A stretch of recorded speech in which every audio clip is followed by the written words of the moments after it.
allegiance to the flag of the United States of America and to the republic for which it stands, one nation, under God, indivisible, with liberty and justice for all.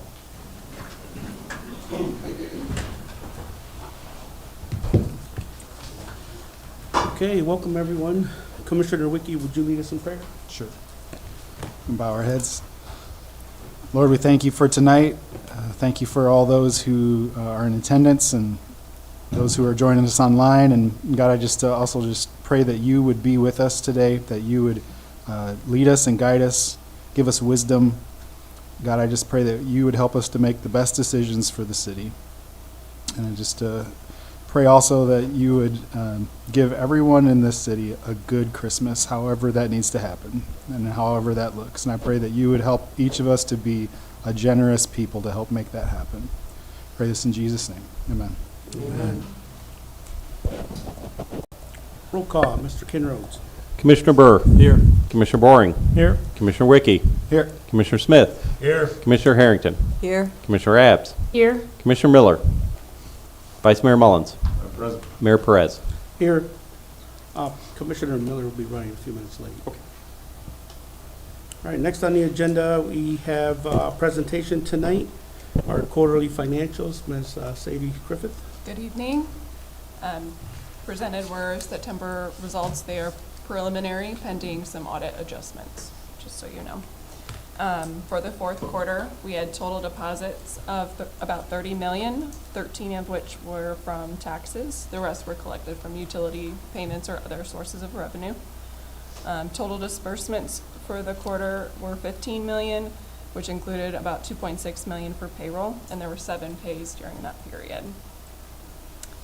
For the general fund, preliminary results indicated with revenue lines coming in at what was budgeted or exceeding, and we ended with a net loss of about 400,000.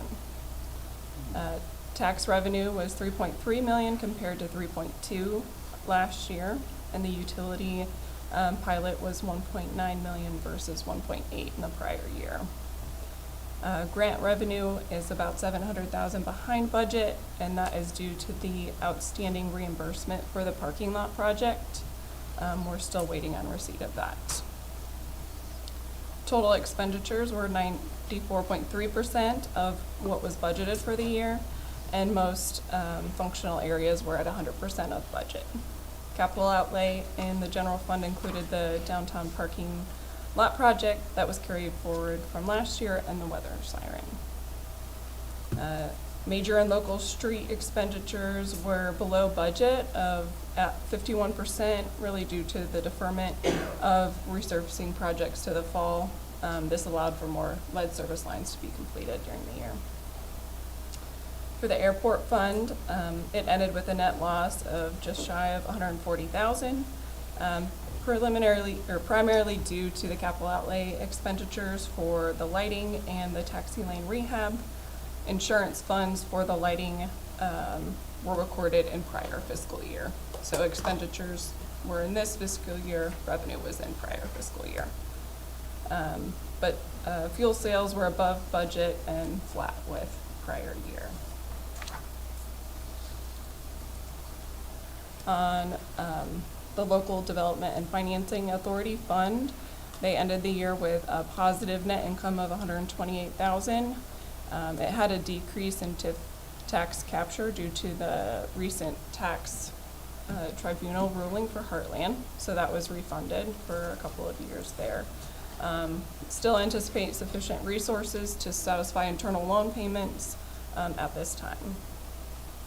For the Sturgis Young, they ended the fiscal year with net income of just over 100,000 compared to the net loss of 53 in prior year, and a budgeted loss of 72. Some of the capital outlay projects extended into this next fiscal year, which impacted results slightly. But their capital outlay projects included outdoor lighting, new boilers, AV upgrades, lower level restrooms, and the stage floor. So quite a bit happening there during the prior fiscal year. They had a good performance series, bringing over 200 people per show, and some acts pulling in over 400 plus. They added the Friday night social events that help boost revenue, and event rentals were comparable to prior year, but continuing to look at ways to grow that source of revenue for the future. The Doyle had revenue of about $500,000, which was down about $20,000 compared to prior year, driven primarily by membership revenues being down. Expenditures were at 96% of budget, and expenditures exceeded revenues by about $24,000, so they ended the year with a net loss. The ambulance fund had billed claims that exceeded budgeted estimates and were higher than prior year. They ended the year with a net income of about $350,000 compared to just shy of $200,000 last year. Bad debt expense was $130,000 compared to $200,000 last year, so that reflects write-offs from collections, deaths, or inability to collect. For the electric fund, total energy consumption was up about 2% from prior year, and revenue was up 9%. That's in part due to the overall rate increase that we saw year over year. The design for this state line substation is nearly complete, and that had many long lead time items ordered. So total expenses were $25.4 million compared to $21.7 million last year. And that was really driven by multiple items, but the cost of power has just gone up year over year. So their net income was $4.3 million versus $6 million in the prior year. For the sewer fund, revenue was up 3%, in part due to the rate increase of 2.5%, and then consumption was slightly up as well. Their change in net position for the year was just over $1 million, slightly lower than last year, which was about $1.1 million. So that was driven right now by higher depreciation costs. For the water fund, gallons billed year over year were relatively flat. Revenue was slightly up at $2.4 million versus $2.3 million in prior year, and that's in part due to the rate increase approved. Total expenditures were $2.2 million compared to $2.1 in the previous year, resulting in a net change of $1.2 million versus the $250,000. That big difference is really driven by the transfer of funds from the capital improvement bonds. So those expenditures go on the balance sheet and are capitalized, so you don't see them in the change in net position. So that's kind of the big change there. Any questions from the quarterly financials that I can answer? Any questions? Just one, if I could, in the general fund. Sure. The first line of that says that the preliminary results indicate that the revenue line items are exceeding the budgets, or at or exceeding, but that expenditures exceeded revenue by $443,000. And down below this, it says that the total operating expenditures are 94.3. So do we expect that 443 to be less? Are you expected to get more in revenues in to eat into that, or that other 5.5% that hasn't been realized yet in expenditures? Will that make it greater, I guess is my question. You know that for sure? Like for final results? For final results, yeah. I don't know that answer right now, but as we get closer with entries, I can provide an update on if it'll increase or not. We still have a few things to wrap up in terms of we could capture a little bit more revenue just based on cash collected through the month of November. We typically look at receipts coming in, so I know there's a few items that might be included there. And then this would have included most of the expenditures that we would have captured, so we approved for any, AP items that would have gone out in future months. Thank you. Any other questions? Anything to add, Andrew? Good to go? Okay. All right, thank you. Next on the agenda, visitors that would like to make a public comment for items not listed on the agenda, please come forward to the podium, state your name and address.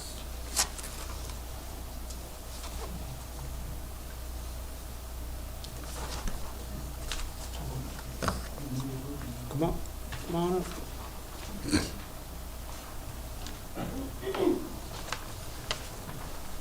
Roger Krantz. Basically, just as everybody knows, there seems to be a lot of activity with homeless around the area, which I think is affecting businesses. We have a building on St. Joe Street, and there have been grocery carts full of garbage. There's parts of siding, pieces of buildings. It's actually on railroad property, and it's not on our building, but it looks like it's on our building because we're the only building there. My son's trying to run a business out of it, and it's increasing. It's looking good. We're trying to do a good job taking care of things, but I don't have a solution. But you know, I think there was something that popped up on Facebook, and I don't know. I'm usually the one that gets thrown under the bus to come speak. So that's my take, and I don't know what to do with it. But I think it's kind of like graffiti. Something needs to be done somehow. So thank you. Thank you. Okay, thank you.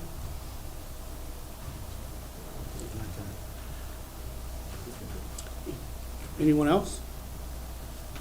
Name and address? Alvy Wall, 29790 East Lafayette Road, Sturgis. Business is up in the Kirsch Building. I was here about a month ago. Same problem. You said something like, if I have a problem, just have a police report come and have them fill it out and all that stuff. Well, I did. I haven't heard anything but what all is going to be done about it. Once again, broke into my little building. This time they pretty much smashed the latch to get in, busted the lock off, stole the salamander out of there. So that's, I don't know, another couple $100 gone. Left the extension cord. And they've gotten into the dumpster again. I took pictures of all the crap sitting out there, but it's really not going to do any good to call you guys the same thing. I don't know what the deal is, if there has to be enough public sentiment to do something about it. To me, that's, I don't know, I don't want to swear, but it's a bunch of bullshit. You see a homeless guy pushing a shopping cart down the road. Any of you know how much that shopping cart probably costs? And just because it's Meijer or Walmart, then they can afford it, doesn't make it right. I own a laundromat, a little cart that you shove around when you put your clothes in there. They're $200 a piece plus shipping. That shopping cart's got to be a $400 shopping cart. Right now there's 2 of them behind my warehouse. I know you can see when you do your patrol through. And I know you've seen some of these guys pushing a shopping cart. As far as I'm concerned, that's no different than them getting into your garage, taking $400 worth of shit they want, walking out, and a cop going by and you saying, well, he's homeless. No big deal. They're in possession of stolen property. So why don't you guys do anything? Is it because they're homeless? Because if that's the case, I'll just soon be homeless and go into every one of your guys' houses and take $400 worth of shit. But I just get tired of it. Once again, at the warehouse, homeless constantly smashing into our crap, vandalizing our stuff, and because there's not enough public sentiment, we're not doing anything about it. And don't tell me you can't do anything about the city that's down in the hole behind our place. Because if I grow my grass 2 yards in the city, y'all do something about that. So you're telling me that you can't find that guy, or you can't send that guy some whatever it is you do to people in town who are breaking the ordinances? Have you ever done that yet? Have you done it? I know you're sympathetic to the homeless and you feel bad because they're homeless. If they choose to be homeless, big deal. That's their deal. Be homeless all you want. Stop vandalizing my crap. And then you guys not doing anything about it because they're homeless. They choose to be, that's on them. That doesn't give them the right to break the law. If they're pushing a shopping cart down the road, that's felony theft. Doesn't matter that it's a shopping cart or it's crap out of your garage. It's the same thing. They choose to be homeless. That doesn't give them the right to choose to steal crap. What am I missing here? Nothing. So what's the problem? Have you ever pulled anyone over for pushing a shopping cart down the road? Why not? Because if I'm going 10 over the speed limit, you're pulling me over. It's because I'm a responsible individual and not homeless and have nothing to lose? Is that why they get away with it? Do we have anything on that, Andrew, for pushing the cart? So, I It's- mean, I it's- can, It's we have our- stolen. If you push it away from the Weimar parking lot or the Walmart parking lot, you're stealing the cart. You have no intention of bringing it back. I got 2 examples behind my place. I can't do that. If I were to do that, you all would arrest me because I'm responsible. But if I'm homeless, I get a free ride. What am I missing? They all keep looking at you. What am I missing? okay, can I respond at Yeah. this point? Okay. So number one, speaking specifically at the property near where you are, you mentioned the homeless encampment. I believe, depending on exact location, that's either on, more than likely, where we've heard of issues, it's either on the property of Penguin or it's on township property of the church outside of our jurisdiction. Officers, following your comments at the last meeting, were asked to go take a look at the issues around there. They responded. They had a standing order to allow for trespass of people on Penguin's property and enforce that. Is that correct, Ryan? That is correct. Okay. So I would say that that addresses your issues related to that. It sounds like you filed a police report for vandalism last You time. guys came and made a report on it, yeah. Okay. So I don't know if you have an update on that, Ryan? I knew that they were looking at some surveillance footage and attempting to identify people they had, but we have not located, to my knowledge, who that was yet. Okay. All right. And then as far as the shopping cart situation, I don't pretend to know exactly how you're going to be able to charge somebody who may have a shopping cart on the public street or verify whether that was obtained legally or illegally. Ryan, do you have any thoughts or, I guess, Do you comments think on for a that? second that any of them, Sir, I'm gonna have Ryan talk about what that situation is. So the shopping cart issue of in itself is the burden of proof having to show that they know it's stolen, they're the ones that took it. I understand the frustration, I do. But it's a much more complicated matter than just simply saying they have a shopping cart, we can arrest them and take them to jail. it says Meyer So, on it. It doesn't say they own it.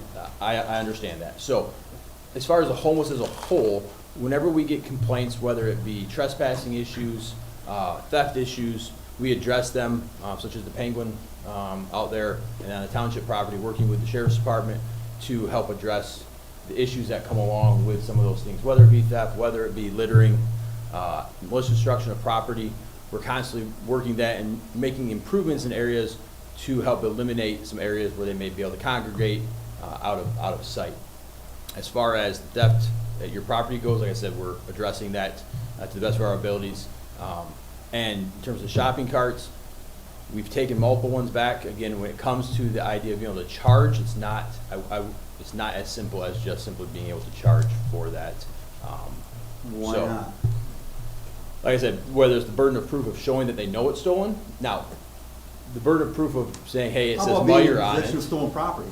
Again, showing that they know that it's stolen, the burden of proof that we have in court is different. So it's something we're always working on, and we will continue to work on, trying to eliminate some of those issues when it comes to that. I understand your frustration, and we will continue to push whenever we can to make sure private property is protected at all times.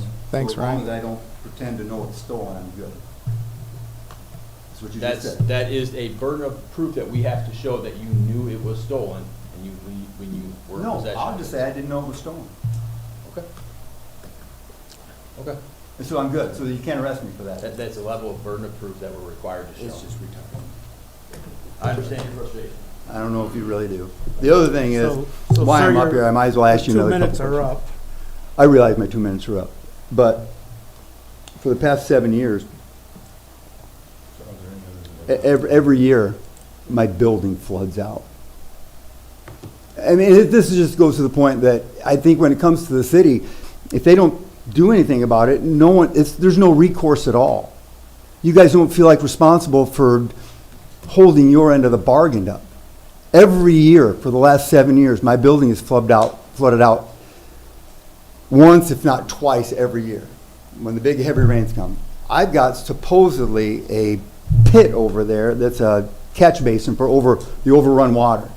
The thing ain't 200 yards from my building. It's dry as a bone, but my building will flood out. For 7 years, nothing happens. Nothing gets done. Why is that? Why do I keep having to fix my building? You know how much product I got in there when the floor floods out, when the water pushes through the manhole cover and ends up covering my floor? How much crap I got to move and dry the skids out and move it all back? How much that costs every time? And every time I come in here, every time we say something, nothing gets done. But if I'm doing something wrong, you guys don't have a problem coming into my building and letting me know that you can't do that, you better don't do that, or we're going to fine you, or we're going to write you up. But when I come here and say, you know what, my building keeps flooding out, nothing gets done. Absolutely nothing gets done. Over there anyway. Flooded out again this summer. We have heard and all is noted, for sure. So- I just would like a clarification. The flooding of your building, you reported that? I've said it more than probably a half a dozen times. To who? You Will. reported that to Will Pritchard? Yeah, just tell them. But building floods out. And when it floods out, it floods out. We're not talking about just a little bit. There's enough water, it pushes the manhole cover off and floods the building out.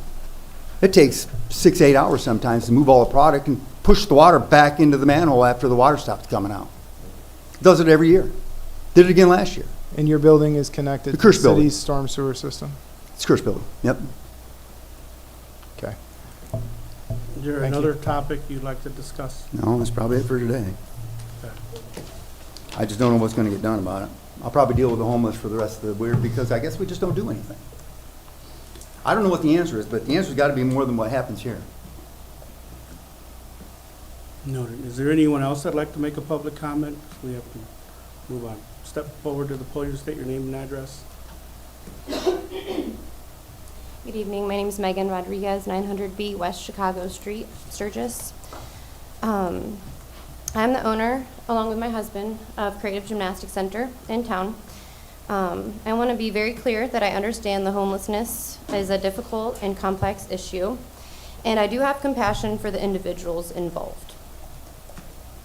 However, the encampment located next door to our facility is 30 feet from our front door.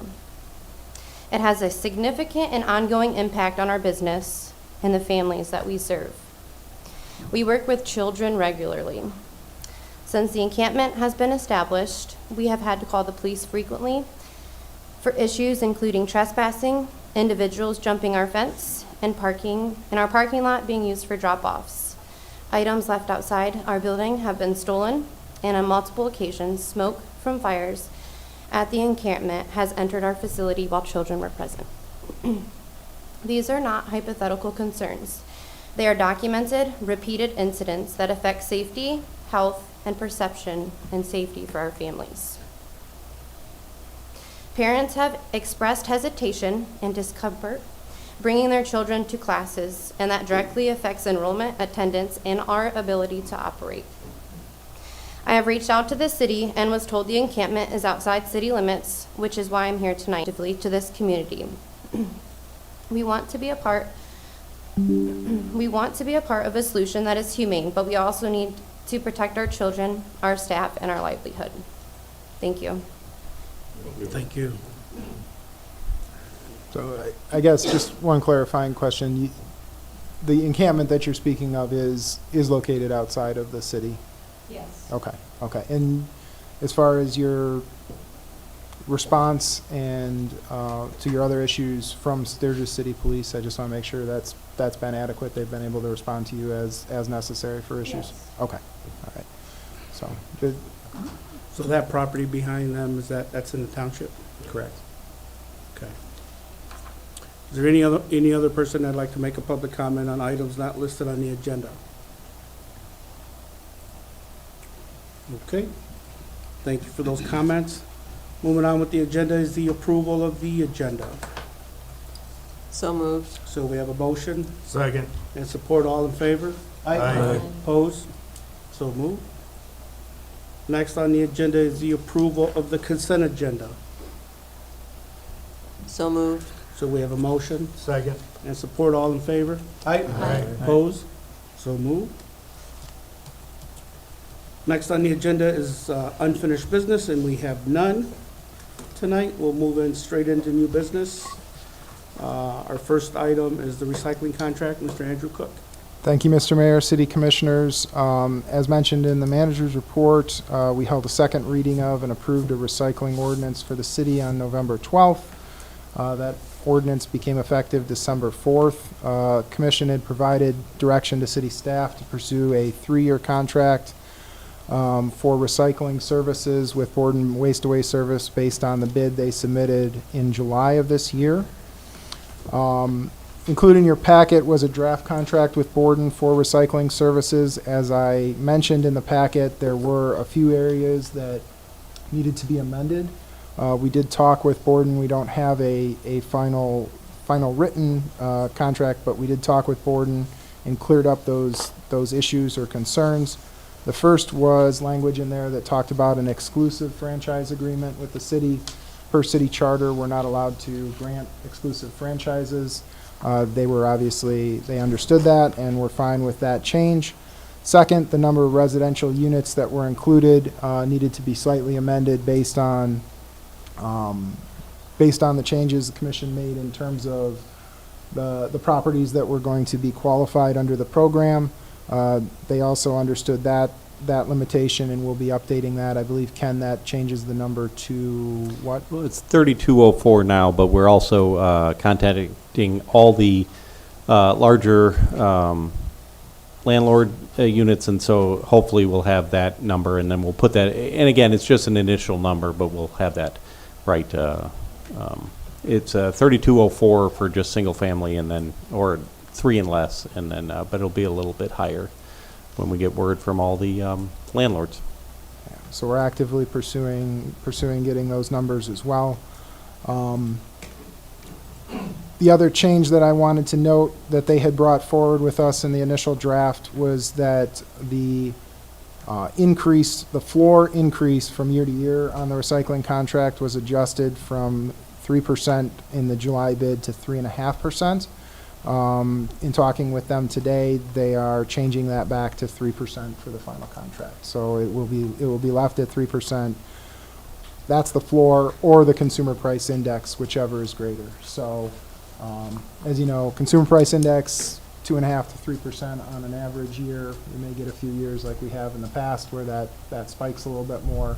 Obviously would increase more if that was the case, but that floor is as they bid in the original contract. Not just the CPI though, but the CPI for... No, it is now, they changed the language, so it is just the CPI. Yeah. So it makes it a little easier. Makes it a little easier for everybody to track going forward. So, we still have discussion on a few logistics things, but the one change I wanted to note was per the contract in July, and I think we talked about in July, but I wanted to reiterate it, that they are going to be changing service provision from 2 times a month, that second and fourth Thursday, to every other week for 26 times a year. So we'll have a slightly varied schedule. I'm going to be working with them on when that gets implemented, hoping to get an extra month so we don't confuse people too quickly, given that we're rapidly approaching January. So I'm hoping to have them make that change effective February so that we're able to get adequate communication out to residents about that change. Do you know, with that, are they planning on just alternating north side, south side? Correct. Every week of the year Correct. now instead of? Correct. Okay. Yep. So Yeah, that'd be kind of hard. just in time for everybody to have been used to the normal schedule, we'll change it up and then everybody will be confused again. On that note, I thought about that too, is the city, because I don't think Borden would, but is the city going to post very clearly what that schedule is? I figured just like our city commission schedule, post all the dates for. Yeah, so typically what we've done is we put together a recycling calendar, which we put in the utility bills each year, and then that's also posted on our city website. Obviously, with this change, we're going to have to do some extra communication, which is again why I'm going to pursue hopefully pushing that off a month, so that we have time to make sure that message gets out to everybody. So I think it'd be so much better. In the past, there has oftentimes in the winter been a week or 2 over the course of the winter that they haven't been able to pick up due to weather. Mm-hmm. They're not going to charge us for those weeks they're not picking up, are they? Typically what we've seen in those is they'll push it off a day if there's been really inclement weather. So like come on a Friday. They've never picked it up on an off day for me. They've always just not picked it up. Okay. I've never seen them back in town the next day. Although they say they do, I've never seen them. Okay. Well, if you're seeing that, please let us know so we can follow up with them about not showing up. And we would obviously pursue not paying them for the day that they didn't collect if they didn't collect. So. Okay.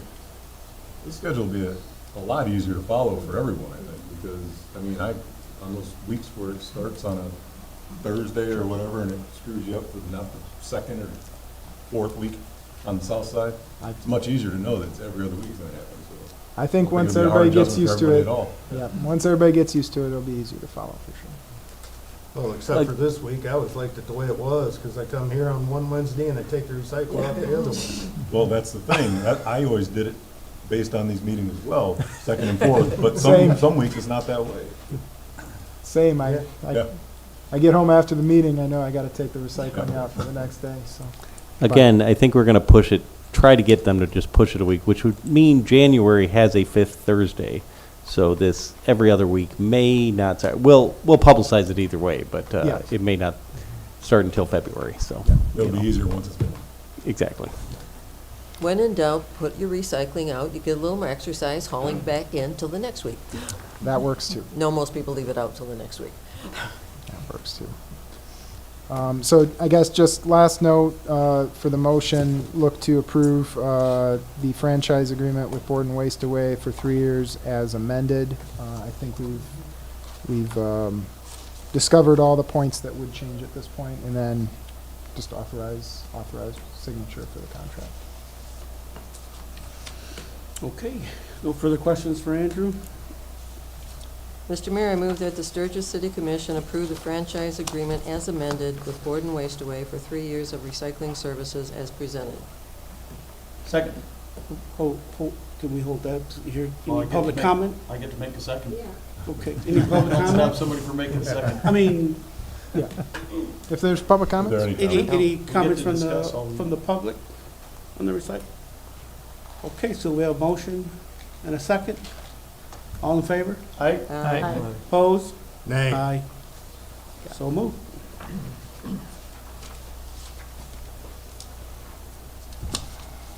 Next on the agenda is the marijuana ordinance amendments. First reading, Mr. Will Pritchard. Welcome, Will.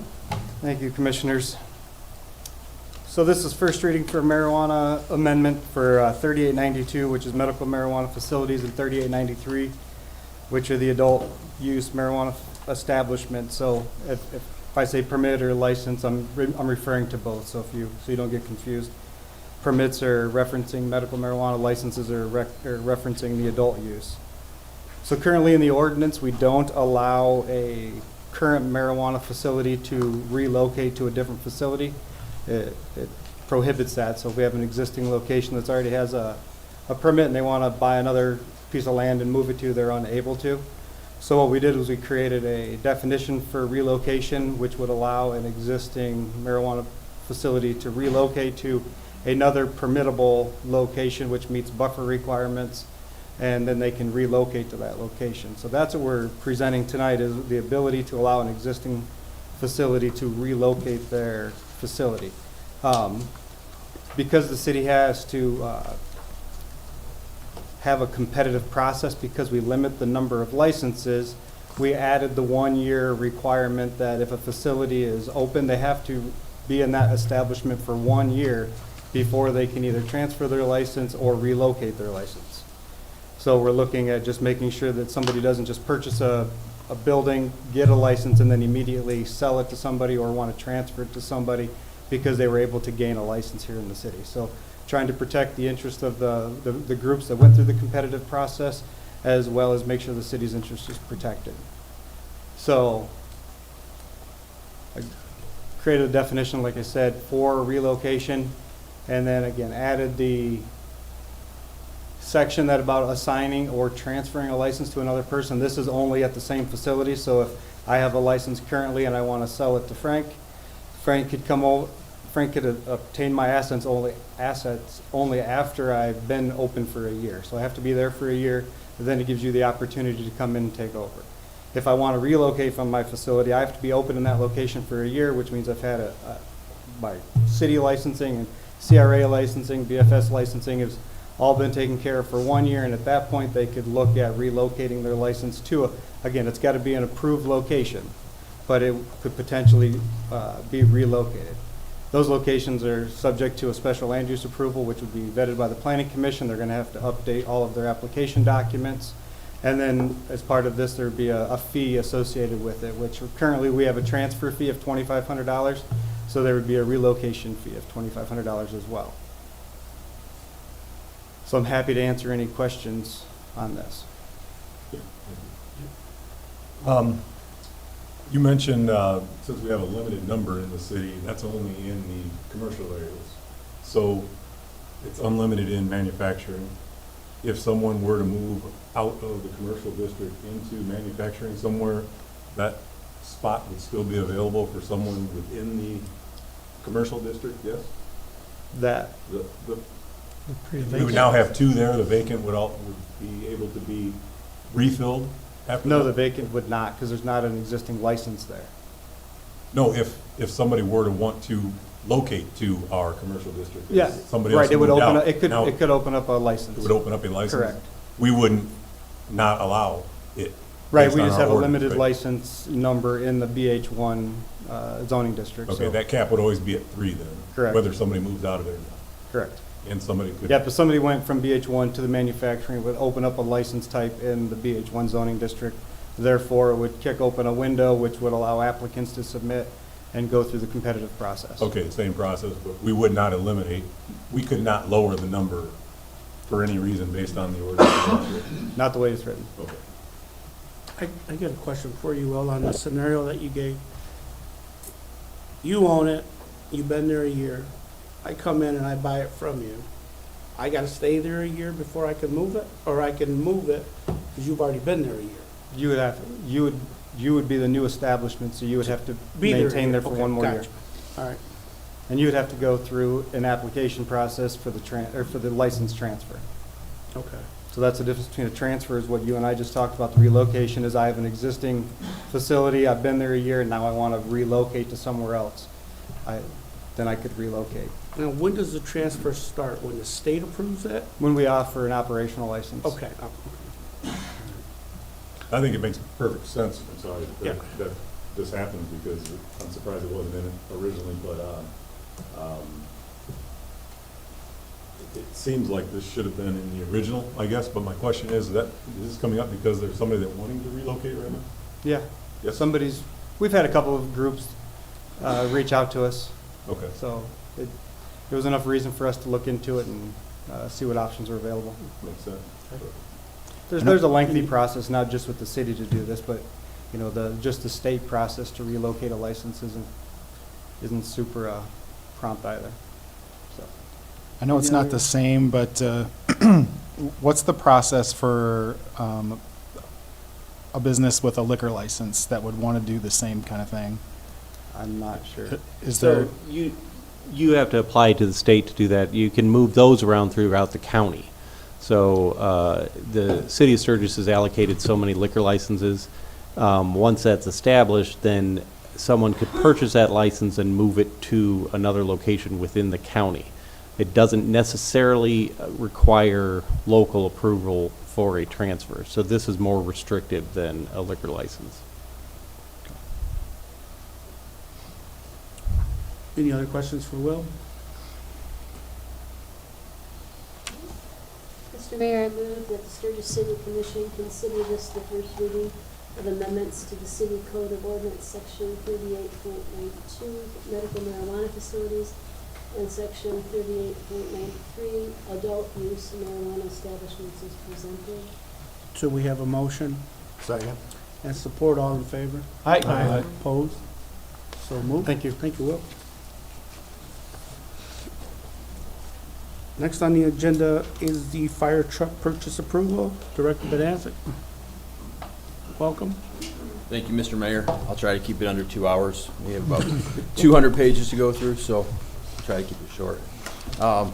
As part of this year's approved budget was the purchase of a new fire pumper tanker, as we previously discussed. I know I've been in front of you a couple different times talking about different options we had. One of those was replacing one for one, and one of those was replacing essentially 2 trucks and combining them into 1 truck that address the needs of additional water as required by building on some of the areas in the outskirts of town that have limited water supply. And so we're coming to you today with kind of the plan that was authorized by you guys to move forward with exploring the combined 2-for-1 truck. So the vehicle we're looking at replacing is a 2008 KME pumper. For those of you who've been on the commission for a while, you've probably heard us talk about some of the challenges we've had from that truck from the very beginning. You know, at one point prior to my time in administration, that vehicle was looked at being lemon lawed because of the significant issues it's had with it. Last time we talked, I mentioned that it's been out of service over 70 times in the past 10 years. Some of those for 4, 5, and 6 months at a time due to engine emissions as well as electrical issues. So we're coming to you today with a recommendation of purchasing a 2027 Rosenbauer pumper taker featuring an 1,800-gallon water tank, an advanced SAM, is what's called automated pumping system, and this purchase will be made under the Sourcewell purchasing agreement.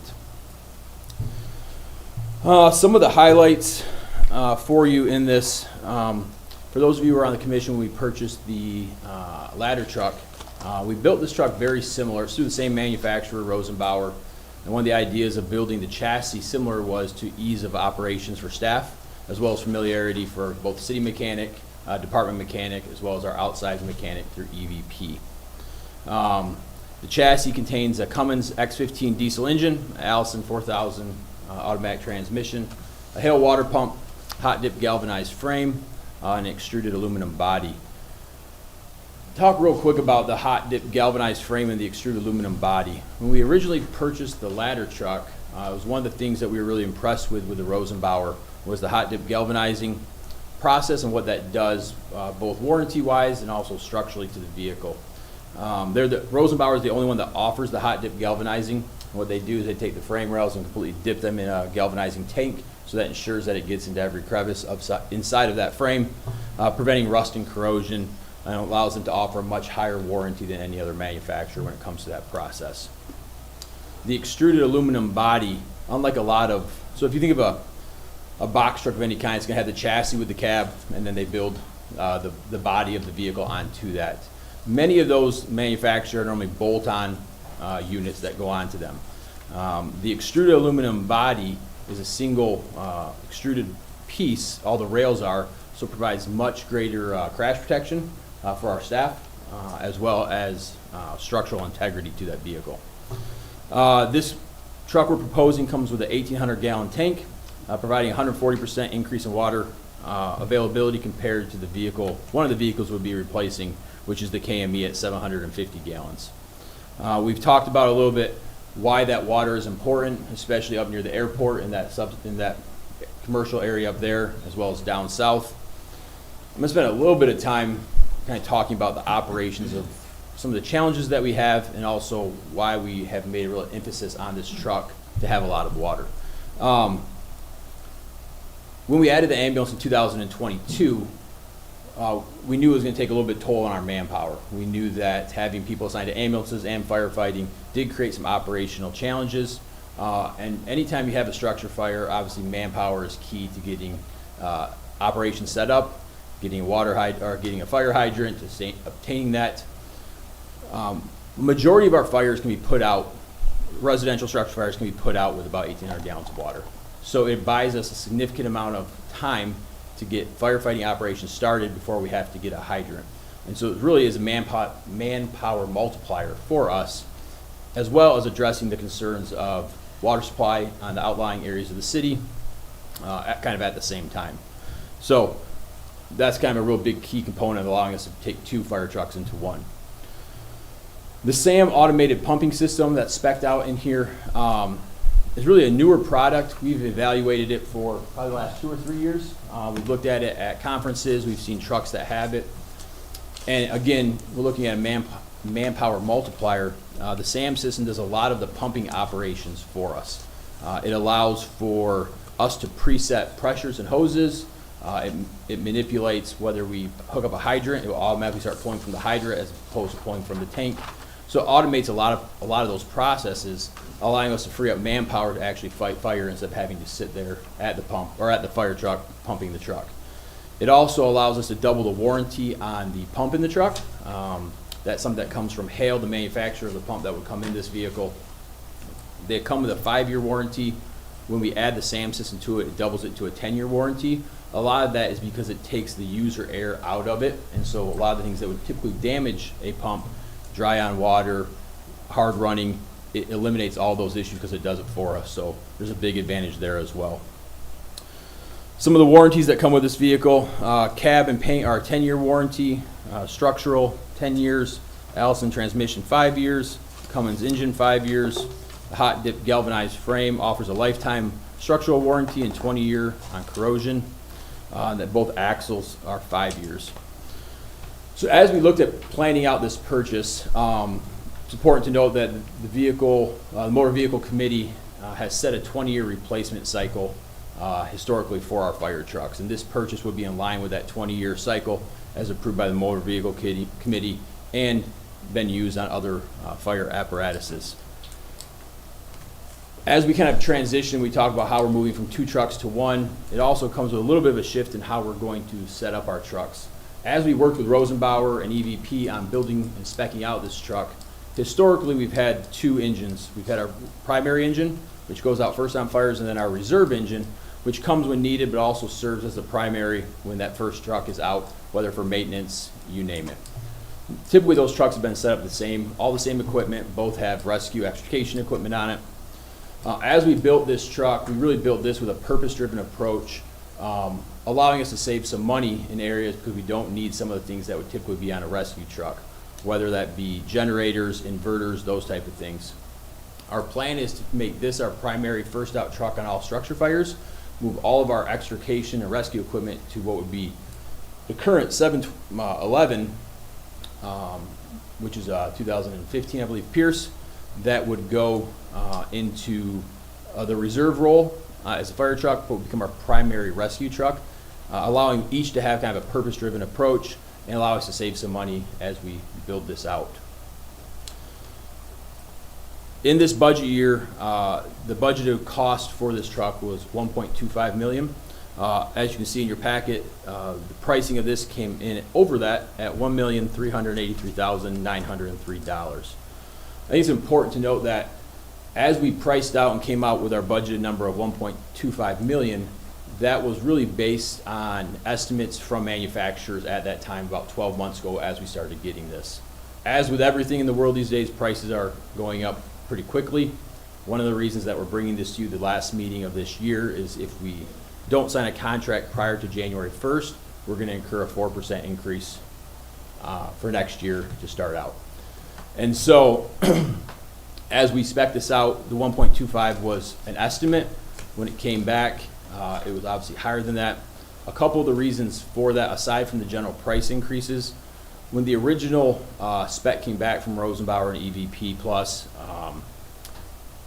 we went over it with city mechanics, and they had a smaller engine and a smaller transmission than the mechanics were comfortable with, primarily based off of weight and use.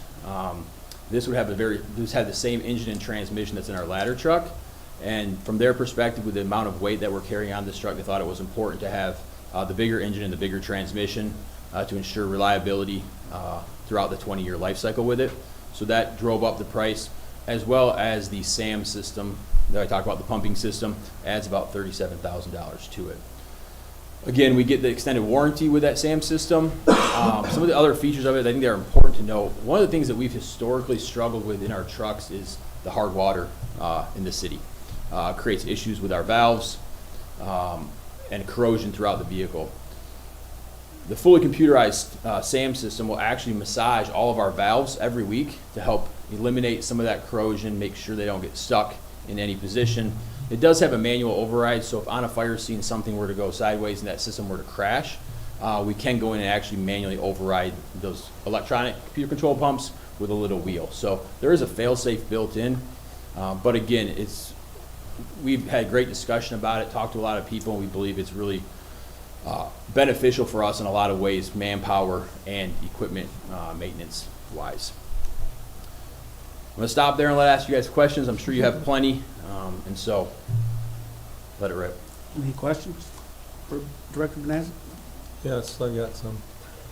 So first off, you said 1.25 million was just an estimate. No, it was a budget. Budget started, supposed to be try to maintain as best we can.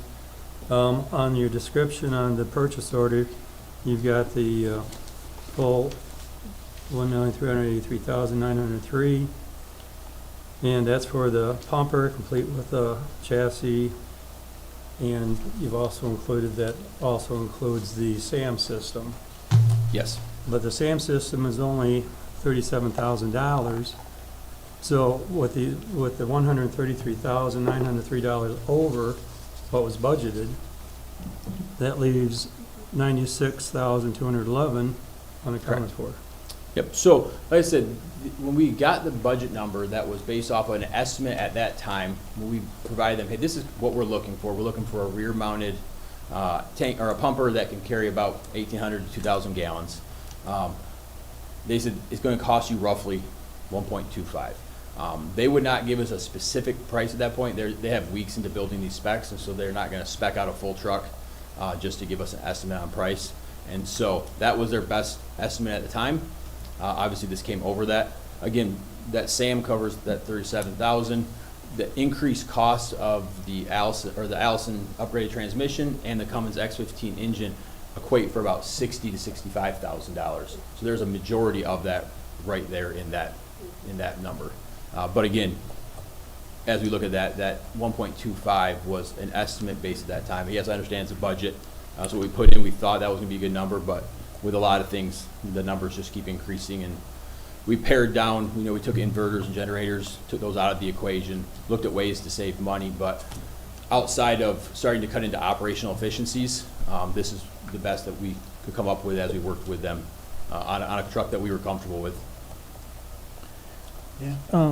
I see there's prepayment options to save, so that would come against that 1.3. Yeah, if we were to prepay, those savings would be there. I think it's noted inside of the write-up that when Sadie and I discussed that, and she did some research, because it wasn't budgeted to prepay, that funds aren't there this year, so we'd have to finance that. And she believed that would not be a savings to us eventually at the end of the day. So there is no down payment required. We just need to sign the contract. Payment would be due at time of delivery, which we're looking at 575 to 600 days right now before we take delivery of that vehicle. What's the price advantage of buying it over leasing it? So I'm not sure if, I've never heard of a lease on one of these. It's in the paperwork. So I think that they consider that their lease installment, which is the same as purchasing it. Like our loan would be a lease installment. When we talked about their financing options, they talked about leasing.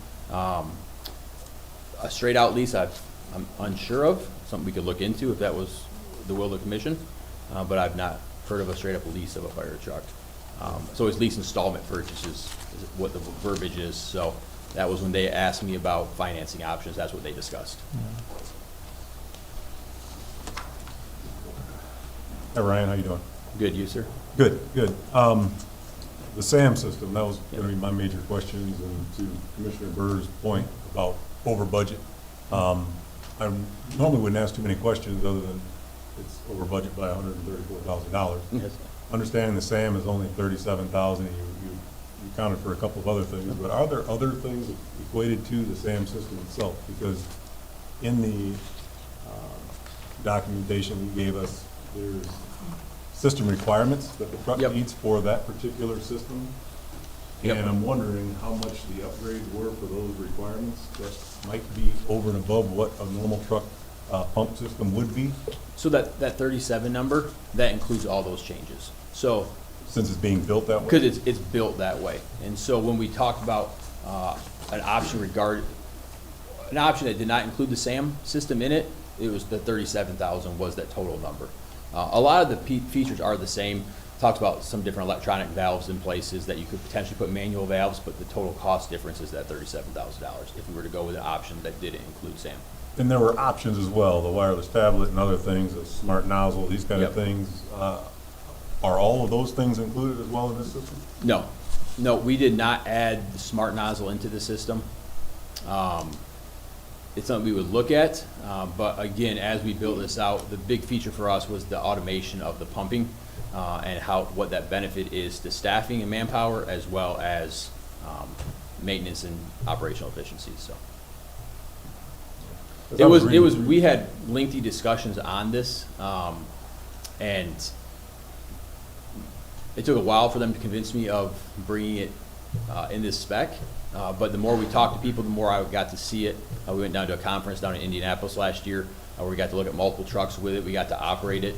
And especially as you look at a younger generation that's coming into the workforce, that's coming into public safety, technology is their jam, right? I mean, they're comfortable there, and this is really the next wave of that, of really utilizing things that they're accustomed to and they're comfortable with, and they learn a whole lot quicker on these type of systems, as well as all the other benefits, right? So as we look at a truck that's going to be here for 20 years, we look at what's that workforce that's going to be using it in 20 years or in 5 years.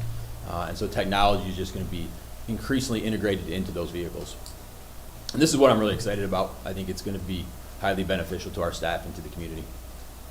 And forgive my, what's the word I'm looking for, being naivety, whatever I might want to say on that. Naivety, okay. Forgive me for being naive, but this, the ladder truck, for instance, we have pumps on it as well? Yes. And we do not have the SAM system on that truck? We have a manual pumping system. Yep. So, in a normal truck, all of our other trucks, put PTO in and you adjust all your valves and gates and pressures based off RPMs and opening gates and closing gates to increase pressure. Right? We have 3 hose lines out. We're going to close one off. We're going to have to gate something down to make sure we don't overpressurize the other lines that firefighters are using. That's all done by the pump operator that's standing there at the pump panel manipulating each of those valves. This system does that all automatically. So if you say we want 20 PSI on each of our lines, and we close 2 of them, and existing, someone's going to have to close something down to limit the water so that doesn't shoot up to 60 PSI. This system will do it all instantaneously. So it's taking a lot of that work of having someone sit there, manually operate that, and it will do it all based off of what your presets are.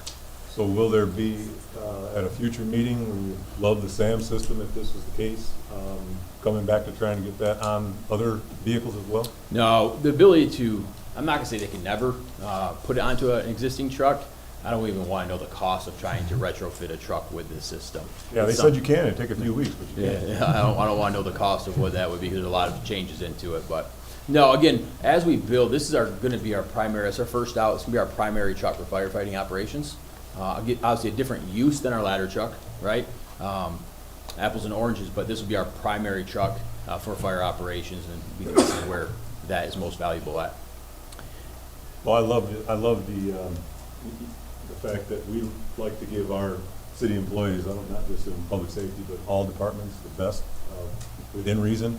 All the needs for sure, and not necessarily the wants. And when I first started reading through this thing and saw the difference, $134,000, that's a lot of money. It is. And until I started diving deeper into it, finding out that I thought that this SAM system was going to be the majority of that or more.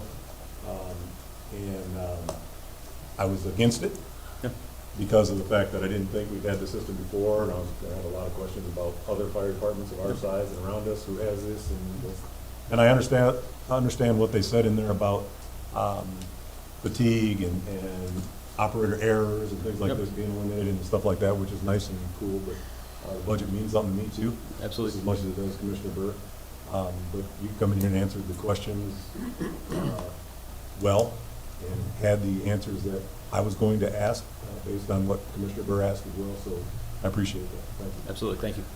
Hey, Ryan, are you going to have any requirements for the system, any software updates, any software licensing, anything that's going to hurt us down the road? No, there's no additional licensing or anything that we would have to be paying for on a regular basis. One of the nice things for us is the company that developed this system is IDEX, and they're actually pretty big operations up in Ohio, so we're really close to some of the experts in this system.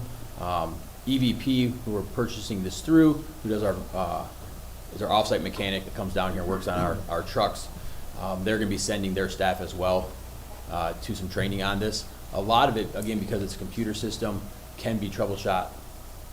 They can hook up, EP mechanic can hook up to it, coordinate with those at IDEX who develop this and work on it that way. And so that was one of our things we talked about, was how does this get worked on? Because it's not like every other truck. And they were able to answer those questions in a way that we were very comfortable with. Ryan, remind me, we're replacing two Yes. trucks, correct? Correct. One is pretty much worthless, but Yep, and the other one was, we purchased late 2021, but it was a refurbished, it was an old Pepsi truck and an old milk truck that were kind of merged together and to be a tanker truck. When we did that, it was really kind of a short-term Band-Aid. We had talked about selling two trucks and going to one at that point. We found this at a good deal. It met our needs for the time being, but the plan was when this truck came up for replacement to combine the two into one to sell both. And it does, you know, we are limited on space, and it frees up a little bit of space as well into our building, which we need as well. So it checks a lot of the boxes, and I think is a great fit for our department moving forward. So there won't be much revenue coming from getting rid of. No, fire trucks historically don't sell real well on the Right. market as a used fire truck. They depreciate pretty quick, and you know, they vary. I wouldn't even want to hazard a guess at what they would. Our ladder truck, when we sold it, sold for not much money at all. So I wish I had better news in that category, but it's just the way it is. Any other questions for? Yeah, I've got some more. So the tanker truck that we got, Sturgis never used, correct? We never. We loaned it out to townships? Townships called for mutual aid, yes. Right. The city never used it in a fire. We did not use it. Well, we did take it out to a fire out. We used it for a brush fire. We've used it for a couple things, but it's not a regular used truck, correct? And how many gallon is that? 2,000 gallons. Only two? Okay. So there might be a market with townships, maybe they'd like something like Yeah, that. that's definitely something. Whenever we are going to sell a truck, to reach out to the townships around us and see if they have a need for it or would be interested in purchasing it. I know one of our trucks previously went to Leonidas. They purchased one of those trucks from us as well. So it's definitely something we'll reach out to them and have a conversation with if they have a need for it. Okay. Another question I'd like to ask is, how many structural fires did we have last year? Approximately, I know you don't have the numbers right now. 10-ish of structure fires, another handful of outbuildings and those type of things. Okay. Well, with some of the houses and other structure fires, why is it that you don't report that to the media? To our fires? Yeah, We when put we have press fires. releases. We put press releases out when we have fires. Not always. There again, I'm not on Facebook 24/7, Right. so I don't, if it goes on there and everything changes so fast, it's very rare that you Right. find one. But with social media, at least, not just social, but with our media, with radio and newspaper here, if we could get some reports out to them and then maybe reach some other people, because they do supply a voice to the citizens. No, for sure. And one of the things that we implemented when we switched to our new emergency alerting software, we actually put an option for people to opt into a system where we're putting our press releases out. And so as we integrate that more and more here this coming year, people will be able to sign up for those and get press releases out in a text when we have major incidents. So. And how are they going to be notified to do that? So social media, and we've talked, I know Mike Stiles over there and I had talked about that on the radio, and we'll try to push that out more and more. When our last push for emergency alerting software notifications were put out right before the last big snowstorm we had, we got a really nice jump in subscribers. And so, again, we try to, maybe it's a philosophy of mine, but I try to be very specific about what we're putting out there. When we put emergency notifications out there or other notifications, I want to be very conscious of they don't want their phones getting dinged at all times for information that they don't deem appropriate. So we try to strike a good balance there of what we're putting out, make sure it's something they want to get, and then give people options to opt into different types of things. So we added this press release option so they can opt into that. They can opt in for community events. They can opt in for emergency notifications. We're trying to broaden our ability to share information, to actually get it to the people that want it, and not have everyone get information that they don't really care to see. That's all I have, thank you. Go ahead. I'll show who's really naive here. I was just curious, because we're talking about fire, safety, SAM system. I didn't hear anything about if they're doing things manually, checking this, checking that. I'm sure it's seconds, but time-wise, isn't there time saved with SAM? So there's a lot of time saved. It just makes sense. that- Initially, correct, Yeah, because that's- what I we just- can do, with everything's pre-programmed, when the driver pulls up to a fire scene and they put the pump in gear, it automatically puts itself ready to go. So they can drag a hose line, they can open that up, and they can start fighting fire. So it's a big time savings. Couple that with the amount of water that we're bringing to a fire with this truck at 1,800 gallons, it allows us to start fighting fire immediately in a productive manner, not having to focus on some of the things that are essential, but also take time hooking up to a hydrant and pump operations. So I believe it will allow us to be more efficient than we've ever been before, and to save people and property, which is what we're obviously called to do. In the manual that they had, they said there was like 13 steps the operator must go through first, and then it reduces it to 3 or something. Yeah. I don't understand what those things are exactly, but if it's just a flip of a switch or what it is. But to that fact, somebody running SAM on the engine and somebody not on the ladder truck, for instance, is that the same person every time, or are they going back and forth between and have to know both systems, and they get too comfortable with this and not remember how to run the other one? I mean, So we train on a regular basis, fire staff do, and so as part of their training is pump operations. So they'll be required to know how, and even now, between 718 and our current 711 and 721, our two engines, they all have their little oddities about them. And so while the theory is the same, right, water in, water out, got to control the pressure, they function a little differently. So our staff train on each apparatus to make sure they are comfortable and efficient and checked off. And they actually have to go through a whole approval process when we first hire them to make sure they are proficient in each of those before they're cleared to function in that capacity on their own. So are they all equipped to run the pump systems, or just certain firefighters? No, all of our staff are. All our All are? full-time staff is, correct. Our paid on-call staff is not, but our full-time staff is trained to drive and to pump. Yes. Ryan, you said we would need to sign a contract before the end of the year, but it'll be 500 to 600 days before we take delivery, Yes. meaning before we write the check. Yes, correct. So we have time between the moment from today and the moment we get delivery to come up with 130?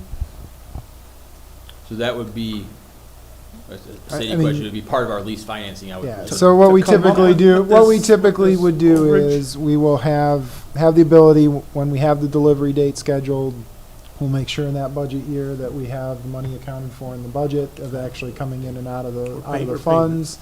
We will pursue the lease purchase agreement to secure financing for it, approve all that at that point Okay. before delivery and payment. Okay. Because this won't include interest and things like that for the aircraft. Correct. Thank you. Thank you for the presentation. What's the wish of the commission?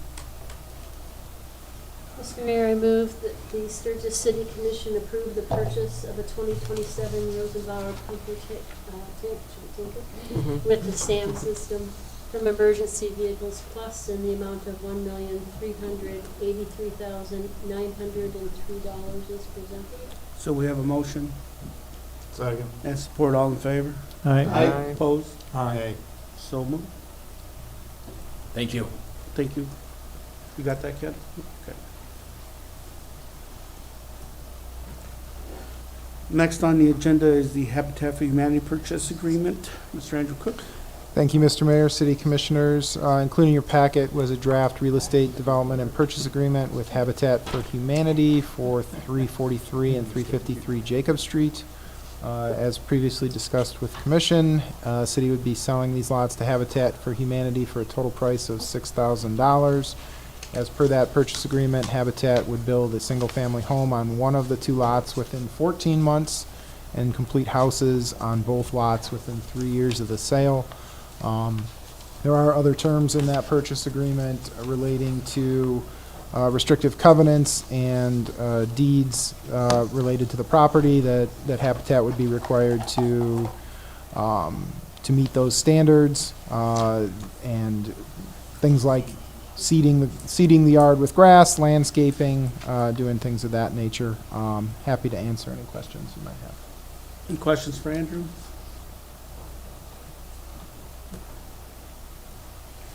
Mr. Mayor, I move that the Sturgis City Commission approve the real estate development and purchase agreement with Habitat for Humanity for 343 and 353 Jacob Street as presented, and authorize city manager Andrew Cook to sign all necessary documents for the sale. So we have a motion Support. and support. All in favor? Aye. Opposed? So moved. Next on the agenda is the 2026 DDA Downtown Events. Mr. Andrew Cook.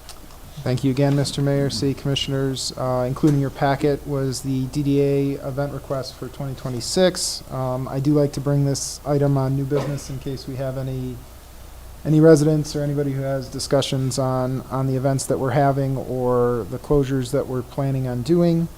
I'll note one change that I saw going through the event list for inclusion was the Food Truck Fridays kickoff. We did not indicate use of parking lot over by where we set up kind of the food truck electricity and seating area. I'd like to just get that included in case we need to close off part of that parking lot for that event. We do have a couple of newer events or rebranded events this year. I'll just call out really quick. The Food Truck Friday kickoff is one of those. I think we're also going to be pushing for food trucks to locate and set up down there on Fridays as part of events. Juneberry Nights, that's a new concept, not a new date necessarily. Focusing on some berry theming. Ryan Conrad, who does a great job with all these things, has big plans for that one. So it should be another good event. I'll note that we are including a Grand Baile August 1st. So this was an event that the Sturgis Area Chamber of Commerce did as part of Sturgis Fest a couple years ago.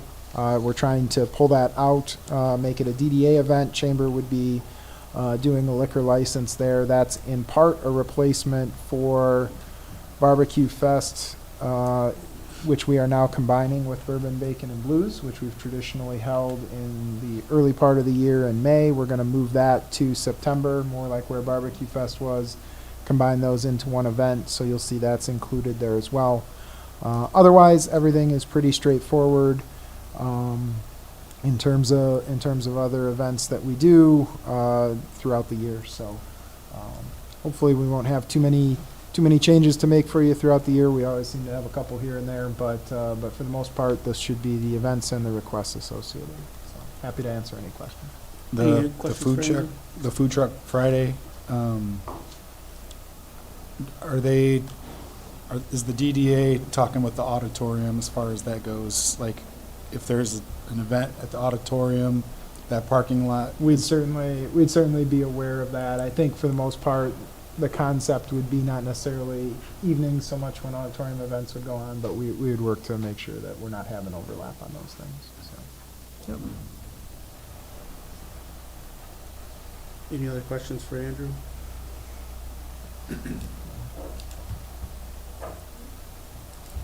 Mr. Mayor, I move that the Sturgis City Commission approve the 2026 DDA downtown events requests as presented.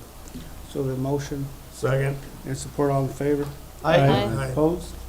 So moved. Moving on to commissioner staff comments tonight. We'll start with city staff, Ms. Sadie Griffith. None for tonight, thanks. Mr. Rhodes? Merry Christmas, Happy New Year. Likewise. Merry Christmas. Anything, Director Badazik? No.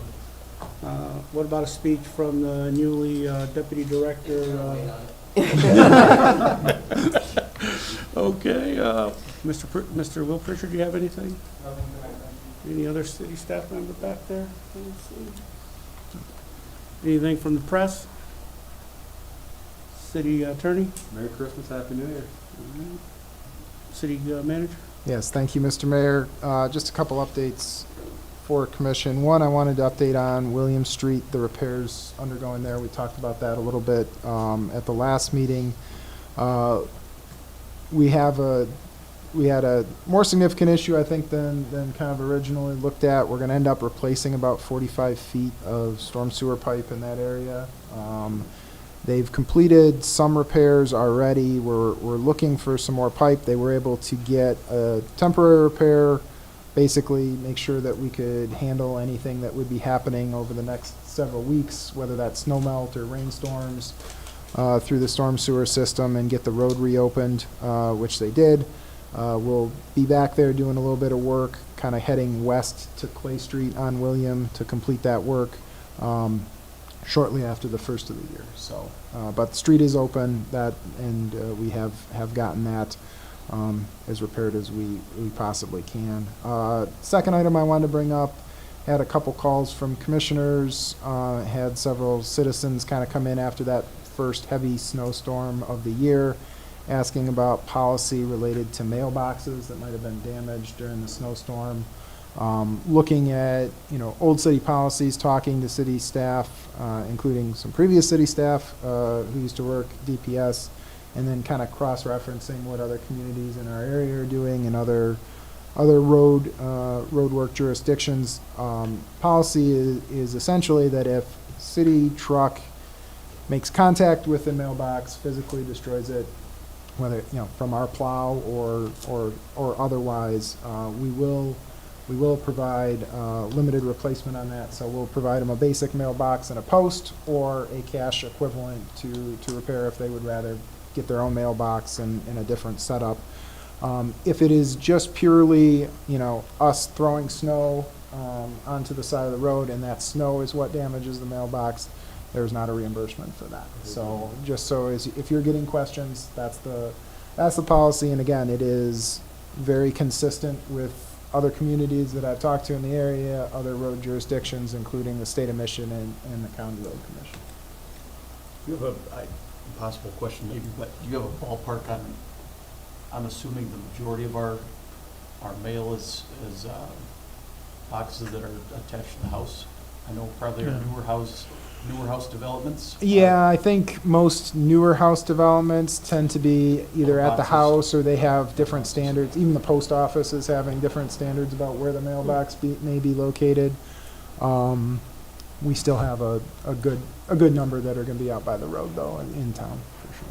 So, but I did want to bring that to your attention. If you were getting calls, I know a few of you have been, and we've certainly had some people. So we're following up with those that have contacted us and giving them the information as appropriate.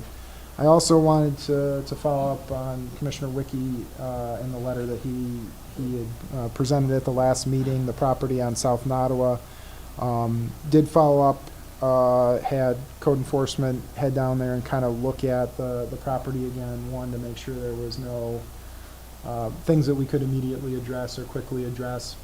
I think I mentioned last time that we had been looking at issues there in terms of the overcrowding and or illegal rental situation. What we discovered was that it appears a lot of the vehicles that were there frequently are no longer there, and there was evidence that people had moved out of that property, up to and including garbage or trash left at the curb, as if someone was moved out. So we did address the garbage at the curb with a follow-up order, and we're making sure that that was not there past the time, and we're going to be collecting that. So just wanted to make a note that we did follow up on that and continued to follow up on that. We're hopeful that it is a problem that is resolved at this point, and we'll continue to keep an eye and make sure problems do not return on that property. Lastly, I just wanted to mention kind of some of the holiday scheduling for at least City Hall. City Hall will be closed this Friday, December 19th from noon to 2 o'clock. That's for our citywide Christmas party to allow staff to attend that.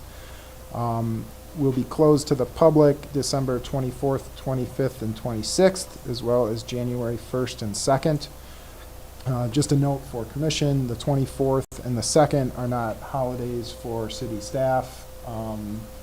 but we are closing the public to allow those who want to take vacation that may be at the office to do so without needing to have minimum staffing or anything along those lines with customer service and things like that. So that's our general holiday plans, and beyond that, I will just say Merry Christmas and Happy New Year.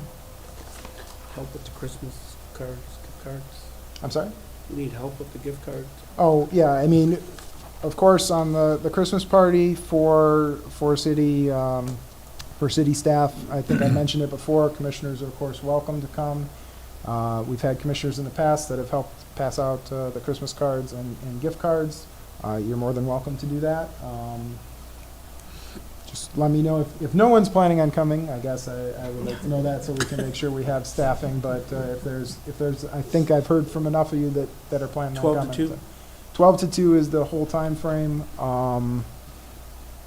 You know, I think the bulk of that would be at the start. You don't have to stay the entire time if you have other plans. But 12 to 2 is the time schedule for that. Yep.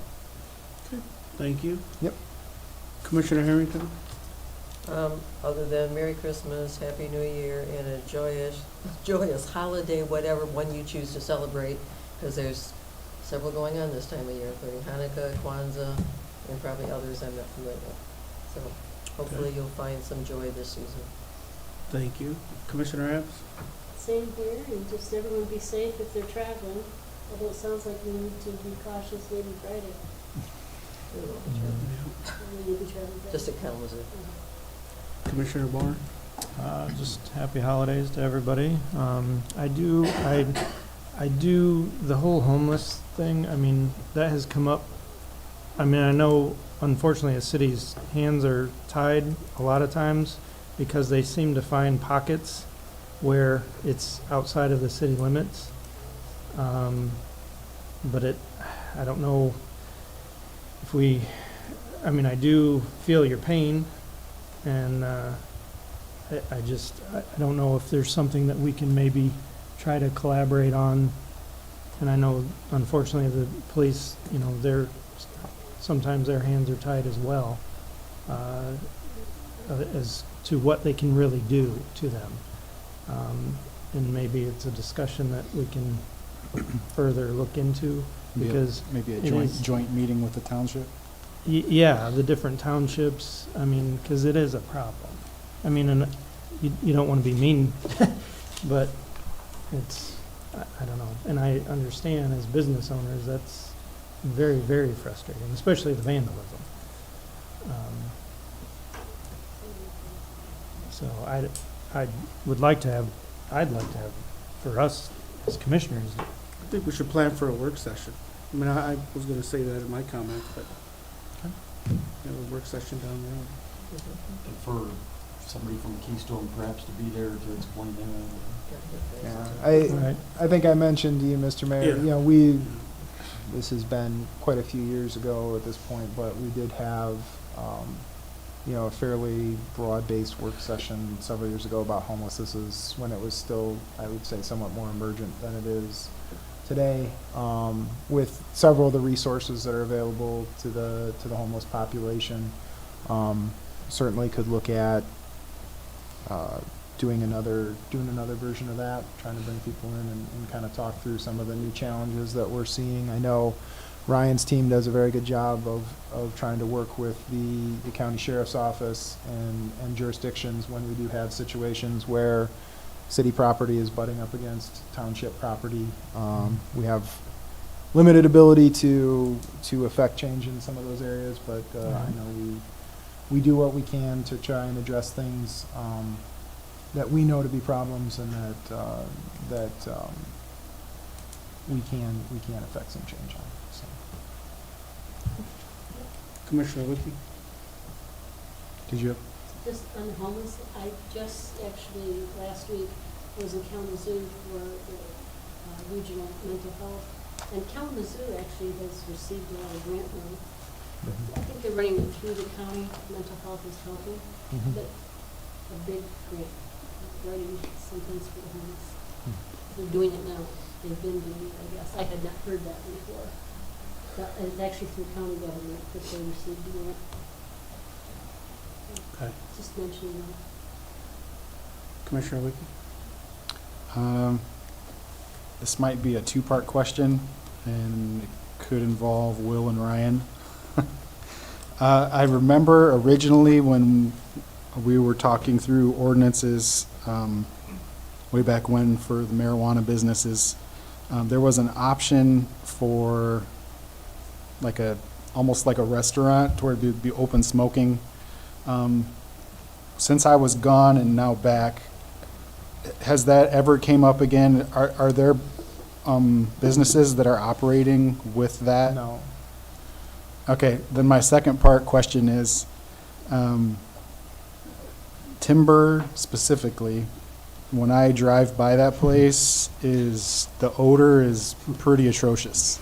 I'll drive by other places, other marijuana businesses, and I don't smell that. But I'm just wondering what's different that's Will- going on there because it's more than one person. Sure. Now, Will, do you want to address that? We're working with them on, taking care of the odor. They have the most plants in town that they grow in that facility, so it's a two-story grow facility. So all those rooms are full from the front to the back, and they have a pretty sophisticated mechanical system in there, but they're constantly having to tweak it, and they're bringing in consultants and trying to work through some of this stuff. So we're constantly working on that. So what you're probably smelling is from their grow operation, not from them having actually smoking on property. And I don't think it's exclusively with that property. We've had people issue complaints on the smell in the past. We've worked to address those with the properties where there's been issues before. So if there is a complaint, please file it with us, and we'll do our best to work with it and address it. Thank you. Commissioner Miller? Sorry about your Cowboys, Frank. Most Sorry, importantly, not I feel sorry. sorry for your Wolverines, pal. I don't have scandals like that in Dallas. I only want to discuss Wolverine basketball. Thank you very much. Jim Harbaugh should have taught him how to cheat correctly without getting caught. I mean, Just a Merry Christmas and a Happy New Year to everybody. likewise. Commissioner Burke? Yes, I'd like to just say that I totally agree with Commissioner Boring's issue about bringing this forth, because it seems like it's getting worse rather than better. And there's more pockets, there's more damage being done, more theft. And if that happened to my house, yeah, I'd be real tempted to take the law into my own hands. And I can understand some people's frustrations with their businesses. And I think we need to address that, as was discussed with townships, since if they move into a township, our hands are tied legally. But maybe we could do something to mitigate. I know they used to have a wooded area behind Cato Lanes. I was actually out there before. It's quite nasty. And the farmer did finally take all the woods down and eliminated that problem. Maybe that's some things we have to do is. Well, yeah, I mean, just to that point, Commissioner Burr, that in that specific case, that was one where part of that property was ours, and if you recall, we worked with him to allow that to happen. I know we've actively, at least on properties within the city, done the same to encourage business owners that have had problems to cut that undergrowth, find ways to clear it out. Ryan, you guys have been doing that a lot. I'm trying to think of O'Reilly Auto Parts is one. What are some of the other big ones that you recall? Go behind Cato Lane, working behind Lone Schools, cleaning up some of that stuff. We've tried to coordinate with property owners when there are issues that are getting within the city that we can help them work through that on. We try to coordinate resources and, work with them on a plan that works for everybody to try to eliminate some of those spaces that are opportune to gather and start creating some of those issues. And what we're seeing is more and more of kind of on the very outskirts of the city is where we no longer have control over. They start gathering as we have worked to eliminate some of those spaces within town. So if there are spaces in town, you're welcome to call and we'll help point them in the right direction and work on a plan that helps them alleviate some of those issues. Sorry, I didn't mean to That's okay. steal your thunder. Well, you brought a good question to my mind too, is that just like with the gymnastics center, maybe there's a pattern that they show up before you're open or during or after, and you could call the police and let them know that, you know, they show up at a certain time or they leave a certain time, or that's when you have run-ins with them. And as well as the other gentleman that was speaking here too, is that if it's a specific time or day, if it's a weekend, that happens more often, that the police can have a little bit better presence, more patrolling during certain times and maybe catch them. And with that, that's all I have. Thank you. Commissioner Smith? I guess this would be a question, first, the question for the city attorney. Did they ever repeal the vagrancy laws in Michigan? I'd have to look on that. As far as when you say vagrancy, that's a pretty broad. Is it illegal to be homeless? No. You can't penalize them for that. As far as panhandling or anti-solicitation, those types of issues are still there. The biggest problem we run into is in public and other areas that are open to the general public, telling somebody during the day, during regular hours. I know we've run into this at the parks, that you can't be there. We're not really sure what grounds we have to tell somebody you can't be at a public park if you're a public citizen.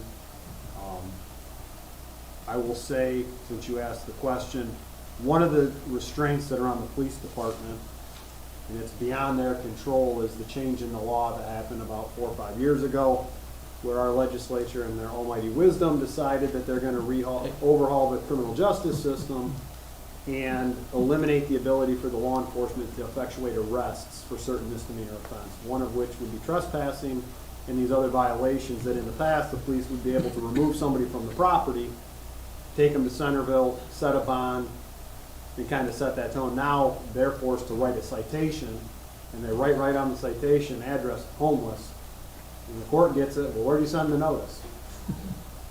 And so some of this is at a greater structural level at the state that has caused issues. I know our police department has worked with the local sheriff on certain situations to allow them to make arrests of certain individuals at certain times.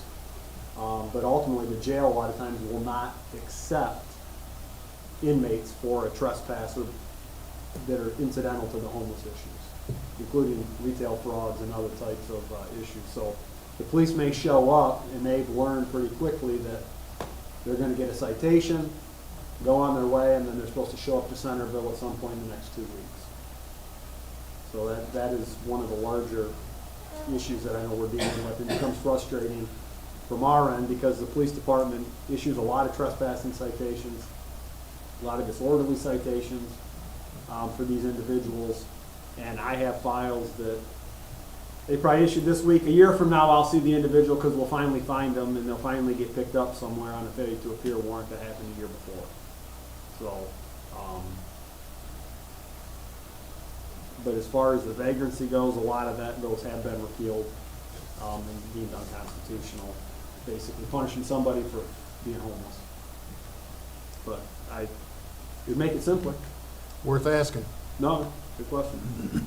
Okay, second, on the city website, if you bring that up, the cover page, scroll down a little bit, and it gives the meeting dates, and then you push the thing where it says view more. That would be a good spot to post the agendas for the meetings. Just Yeah. So just a there's suggestion. there is some agenda functionality on the new website, like where the agendas are posted. Ken, do you have that? You pulling that up? And with the new website, I can tell you, I can't guarantee it's on. We've got to just get it in a new pattern, but it is.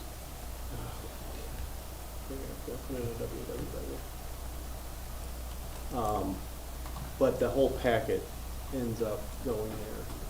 But we do have to get there, so agenda for the minutes. Sorry, hold on. Slide this bad boy over. Okay, so you can go to agendas and minutes, and there you can receive these. So we need to update this. We'll Julie Berkey and I have been working on this, so we've got the commission meeting set for 2026. We're going to load those all in there, and then, but right here, we can just go to an old thing. You can see this is where you can watch the video if you want to relive that, or you can go to the minutes, and you can have that, or you can have the entire, so this says agenda, but it's actually the whole packet there. So we'll make sure that that's up and running every meeting prior to the meeting, and then, and like I said, afterwards, we'll load both the link to the video and then the minutes and that kind of thing, so. Okay, so it will be eventually like, today it would have today's agenda on it. Correct. And I'll be honest with you, just in the new, this is different than the old system that we had, and just how we do it hasn't really gone there, but we will, I think between Julie and I, we've talked about it enough that we'll have it between the two of us. That would be good, but also scroll down a little bit. Okay. There. That would be a good spot So, to post just the let me see something agenda. for a second. If you click on one of those, I don't know if we can click Yeah. on the actual meeting, Ken. Yeah. So if I go there, more details, or actually, let me go, let's go to September 24th. More details, I don't,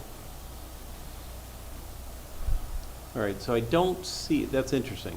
Okay, well, that's, again, understanding how that works with the calendar. So we'll have to figure that out, because I'll be honest, looking at this right now, it's not on the calendar, it's in the agenda in minutes, but you would think that if you put it on one, it would go on both. But, so we'll try to make sure that that gets on there, because it does seem to make sense. Okay. And I think in our old calendar, the 24/7 calendar, we did have that, so we'll figure it out. It's just, we've got a new website and the At a bare logistics minimum, of it. You have the agenda and minutes right on the homepage there. If you go back to the homepage, you'll see the same round buttons, kind of in a prominent place, so. Yeah, but I once we looked get at that- it, but it's all Yeah. previous. Nope. Understand. And I mean, upcoming. That's what I was getting at. Yeah, No, understand, so. yeah, okay, we'll take a look. We'll get it straightened out, we'll give you a report on how we accomplish that. And one final thing. Tomorrow is National Roast Suckling Pig Day. Good luck finding a suckling pig around here, but hey, if you can, it's a good day to eat one. Vice Mayor? Mullins? Just one question for follow-up on the fire truck thing. I was scrolling through that stuff earlier. It was mentioned a refrigerator in the cap. Is that just for refreshment, keeping things cold for, you guys aren't carrying around blood and plasma and things like this, right? No, typically when it's hot, we used to have coolers in our trucks with water during the summer. And so now it's just when it's plugged into the shoreline of the station, it's on, so we pour our water in there, that way it stays cold. It doesn't run when the truck's on, but it runs when it's on station power, avoids having to buy ice and everything. Did the other one, does the ladder have it as well? Yep, ladder Okay, has it, right. and the truck 711, which is getting moved to the second out, has it as well. So Oh, okay. they've been our trucks for a while. Just something I saw and I was like, No blood in there though. Hopefully not. There is, we got bigger problems. And one other thing, I was flipping through the minutes as well, when you just brought that up, it reminded me, while we're going to the meeting, Mayor Perez called the meeting to order last week in the minutes, and he was asking. Oh, good. I actually said it was Monday too. I found the Monday. I did not Oh, find did you? the Mayor Okay. Perez. I'll make I that thought I change. was pretty good. He's very talented Good remote, individual. I love it. Very skilled. He did it in spirit. Yeah. Getting back to the homeless, I don't want to spend a bunch of time on it, but Roger, Albie, Megan, I understand the problems that you guys are facing. We talked about a work session potentially on this thing, and Andrew had mentioned that we've done this, I know once before, maybe twice, I'm not sure. Remember we had Keystone here, we had St. John's Episcopal Church, we had members from all over the place. Rinder was involved. I mean, we had a bunch of people involved in this whole thing and trying to come to some kind of solution. Problem is, everything you want to do is, it's almost impossible to do for some of the reasons city attorney mentioned, but also, we think of the people that are homeless and we give them resources like Commissioner Evans is talking about. Well, you get all the grants you want. And you can spend as much money as you want on folks, but what we learned through that whole process we did a few years ago was that most don't want the help. They don't want a place to go. They're happy with living under a tree somewhere.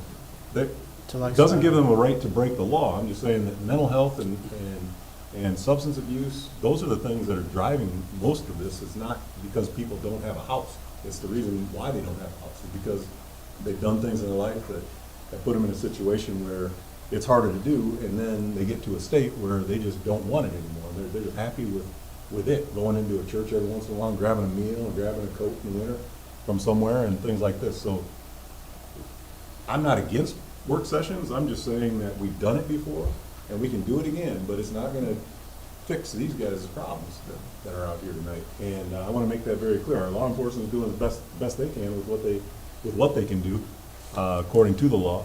And you know, can they be everywhere at once? I mean, I understand Alvy's position there. We can have a cop sitting out there 24/7 and watching the building, but it's just not feasible. We just can't do that.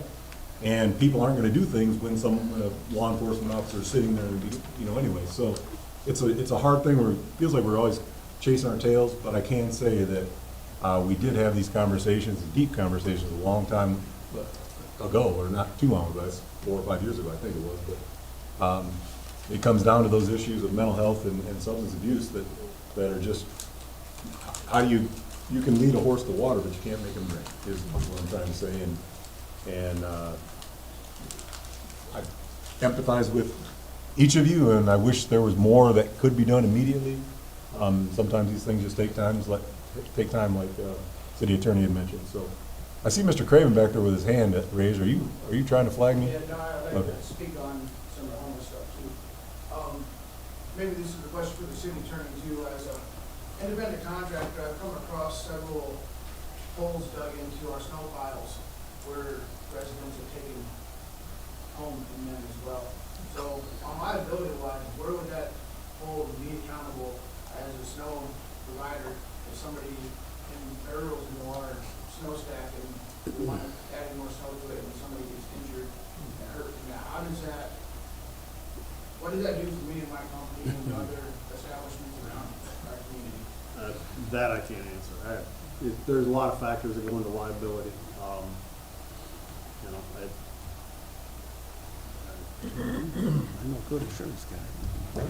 Good insurance guy. Well, I know a good insurance guy, but you know. I mean, that's not a question you can just say, oh, don't worry about it. Yeah, I mean, there's a lot of factors. I mean, if you know they're in there, you dump snow on them, clearly you got problems. If you didn't know, you know, if you didn't have any idea. The ones that I found, that some have been on our properties and some have been on adjacent properties, and I try to look out for the other. Sure. I like to let them know as well, just to know that that's going on as well. So, TJ, I guess to help. Puts you in a tough spot for sure, and there's, you know, no question that it creates liability issues, it creates property damage issues, it creates city issues with city staff. There's a lot of issues that it creates all over across the board, so there's no legal answer to say, you know, hey, you're just fine, but, you know, obviously if you don't know, you don't know. TJ, what you may be able to provide is a definition of there's negligence and then there's willful harm. I think that's, you kind of referred to. Wow. I know Matt Craven well enough to know that he's not going to check either of those two boxes, but. Well, negligence is a owed duty, and if you know of a duty to owe and you fail to act, or don't act. However, although, you know, again, there's no easy bright line answer to say you're going to always be fine, because the minute you give that, there's going to be a circumstance in which it's not covered. And I don't represent Mr. Craven. I like Mr. Craven, I like the work that he does, but I'm not giving him a legal opinion. Not on the city. I was waiting for that part of the answer to come in. Now that I brought this to light, though, does that change the knowing and not knowing? That's one of the factors. There's probably a laundry list of factors that go into it. So we should go through and take out the piles of slippers we can while it's getting warm out and melting away. Well, that's your call. Yeah. I'm not weighed into that one. Thanks, Matt. Jeff? Be kind I of. think that's it. Yeah, I mean, except for, Kind of one. oh, of course, that's coming. But, oh, Mr. Kranz, yeah. Just one quick thing that came to my mind. So we own the building that used to be the tool shed, the U-Haul facility. It's on the west side as well as on the north side. Talk about multiple piles of stuff that are laying there. Really technically not railroad property, but we've always mowed the entire back portion of that. Whatever the city allowed had a paramount, we always kept the rest of that looking nice and keep it mowed. There's enough piles and enough debris that we didn't mow it this year. That probably helped to contribute to the fact, but who's responsible? So if it were on my property, who's responsible for cleanup to get rid of that stuff? Because it's literally rotting food, which is a health concern. Varmints are gonna be moving in. So who's legally responsible to clean up that mess? It's not on my property, but it is on railroad property. I'm not trying to dish onto them to say it's their problem. They didn't make it. So who ultimately has to clean up the mess when an encampment just disappears and moves out? Did you say it's the Any old, problem now? did you say it's the old Paramount area? No, it's the opposite side. It's on On the railroad track. railroad tracks. On the railroad tool tracks. shed building and the north side. So we're next to the north, south, east, west railroad. It's like that whole southeast side of the railroad. Yeah. So it's railroad property. Be the railroad. You Yeah. know, they can't really do much either. They don't have dumpsters sitting around, so who cleans that mess up? Because it makes our business look horrible. No, it should be the It's railroad. railroad's issue, and if there's an issue there, let us know so we can contact them. And Yeah. again, it goes back to like the graffiti issue. You're basically taking a victim, and if you make the railroad clean it up or make me clean it up, you're penalizing the victim again, and turning me into the criminal who has to now clean up. Or I get a ticket. So that's what happened with the graffiti years ago. They actually tested out my building and we got this graffiti. Because, again, I didn't ask to be graffiti. I didn't ask to have all this garbage dumped onto my car. And so as a result, I'm a victim of a crime, whether it's a grocery cart sitting around or whether it's somebody literally dumped a whole grocery cart full of garbage, of which there was a whole grocery cart full of probably stolen electrical equipment. And again, I think it's a horrible thing for somebody to say, this just became your problem, and if you don't clean it up, we're giving you a ticket. And I'm saying, I'm sticking up for the railroad as well, because it's not their problem, they didn't make it. It's a community problem, and the community, you know, as taxpayers, your guys' problem, not mine. So who cleans it up? Or do you send me a ticket and make me clean it up? There you go. So it does go to the property owner. I can answer the question. So the property owner, normally we don't get a lot of property owners that are present because they generally contact law enforcement and say, hey, get these people off my property. Police department won't go out. So I mean, if there's an encampment on yours, you call the police, they're gonna go remove them, get them off of there contemporaneously. When you have absent property owners, you know, I mean, obviously the railroad owns hundreds of miles of beds, but there's also property owners within the city who are not here. They're corporations that are out of state, that are vacant lots. Sometimes by issuing that, putting it against the taxes to clean it up, may make them pay attention and say, we need to monitor the property, because by them being absent, they are allowing some of these encampments. Because we can't go onto private property without a complaint from the actual property owner, say, hey, get them off my property. Our only recourse is against the owner of the property to say, you're in violation of zoning or you're in violation of this ordinance. So I understand what you're saying. A lot of times if you catch it, why should you have to pay the citation to clean it up? Or why should you have to go out there with gloves on and pick up a bunch of rotten garbage and whatever else is out there? But ultimately it falls on the property owner that it's registered to. So that would fall on the railroad. And if the city had to go in and clean it up after violation, that would, of course, we don't really get a whole lot of money from the railroad, but that would be spread to the railroad, or if it's a different property owner, to that property owner. So with that, with the graffiti ordinance, there was an option in there that was signed. If a form comes and I sign the form, and it says the city will come down and blast off the graffiti. And, or I guess first, if I got graffiti, I had the option of I've taken care of it, and painting it over myself. It looks like crap on a brick building. You can't just paint it and make it look like it. So the city actually invested in a soda box.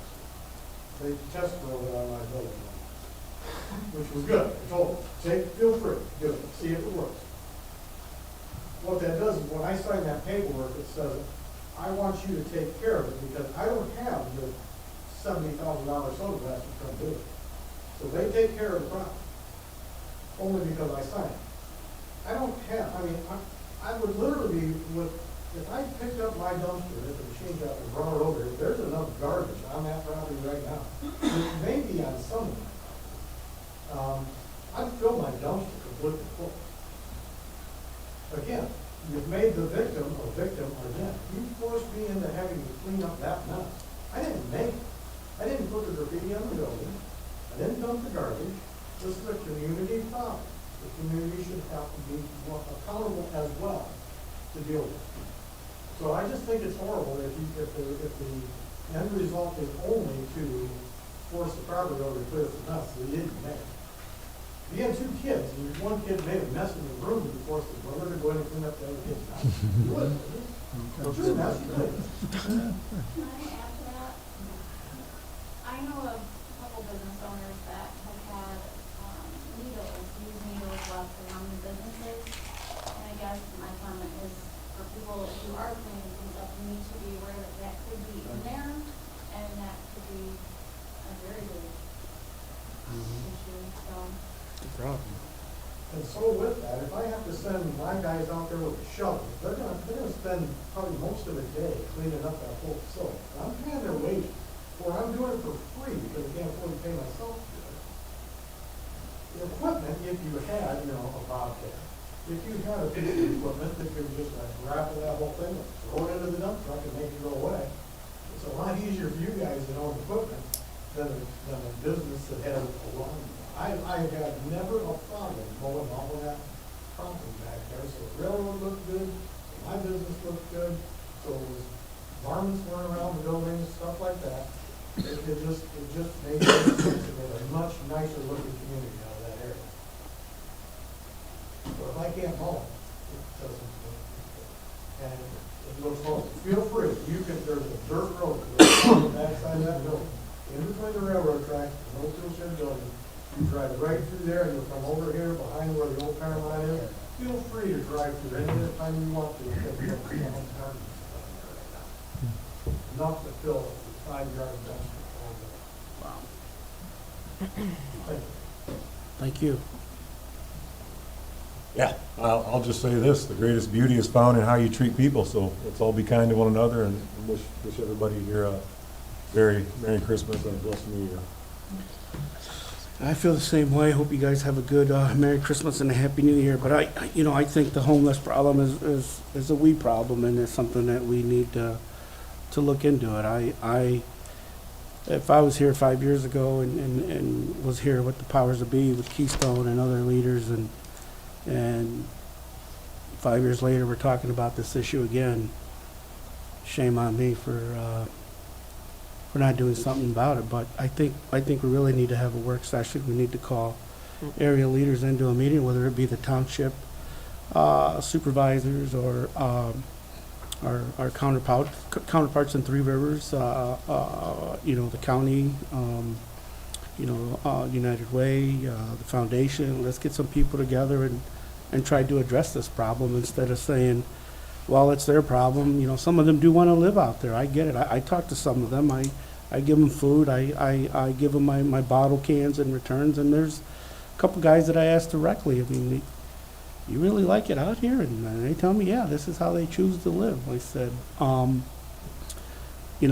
maybe we should have a program for those that choose to live that way if they're going to continue to live that way and destruct property or vandalize or trash our community. Maybe we should have some type of plan for those individuals. But lately, I'm seeing a lot of kids out there. I don't know if you guys have noticed kids out there, but I'm collecting gloves and hats right now. There's a handful of kids out there. There's a couple of kids that are not even going to school. So I get it that some folks are upset with those that choose to live that way, but as a kid who grew up that way, you know, I'm a fat man by choice. I ate everything I could have eaten as a kid. I am worried about the children out there, and we can't continue to turn a blind eye when there's children out there, as myself growing up, that I didn't have a say in this. I didn't have a say in the matter. And I guarantee you my parents didn't choose to live this way. It was just when you get to a point in life when the farmer kicks you off the property and you have to go somewhere else to live, no fault of my parents. And I happen to be a child in that family. Yeah, let's not look the other way. I didn't choose to live that way. And I really think we have to do something about it, and all of us in this room. At the end of the day, we're all God's people, right? We all say we're Christians, and how can we be Christians when we can't do anything? When we just sit there and say, well, it's nothing we can do. There's a lot that we can do. And sometimes it doesn't cost money. You can lead a horse to water. But there's a lot that we can do. As a group, not just as individuals, as a group. And with that, folks, have a good, happy New Year and a Merry Christmas. Yes, sir. So, when current unlicensed vehicles, they're currently not licensed, on one of the licenses, it would be deemed as rubbish. Can you get more language to explain what that means? So like if my pass expires and the car's unregistered because it passed the day after the month, does that mean my car's considered rubbish? That I don't know. I have the ordinance right here. Unlicensed vehicles, yeah. It says, I think if it's an event, Ryan can handle that with Ryan? him after the meeting. I'll look at it. Okay, all right. And with that, our meeting's adjourned, but we have going into the Sturgis Housing Corporation. Yes, please all Sturgis Housing Development Corporation individuals, stick around, because we will call the meeting of the Sturgis Housing Development Corporation to order. Ken, do you have roll call? Recycling. Oh, wait. Let's take a break. Commissioner Smith. Huh? Clerk of the Housing Corporation. Marijuana was everybody. Housing Corporation. Fire truck was Commissioner Smith and Commissioner Burke. It's getting questioned. Yes. It's not closed. You can stay. no, I know. It's I open. just Yeah. didn't know. Yeah. I mean, it should be fairly quick. Yes. Meet Friday.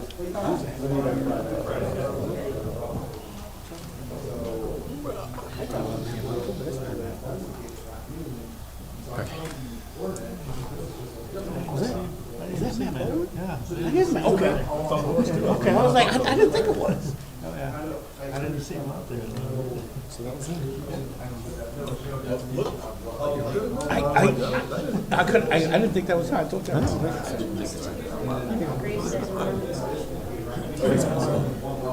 Grace Point. That's all they had advertised. The church on I heard just recently they might have got it approved, which I'm glad we have. We're waiting on Director Go Smith. through the approval process. They insurance, I think, or something. It's a bad situation. But it's a work, but we. Yeah. We should. There's like 6 kids behind Donald's. I haven't been back there. Yeah. Yeah, I'm gonna take them some gloves and hats. It's a bad situation back there. It's true. Most of them don't.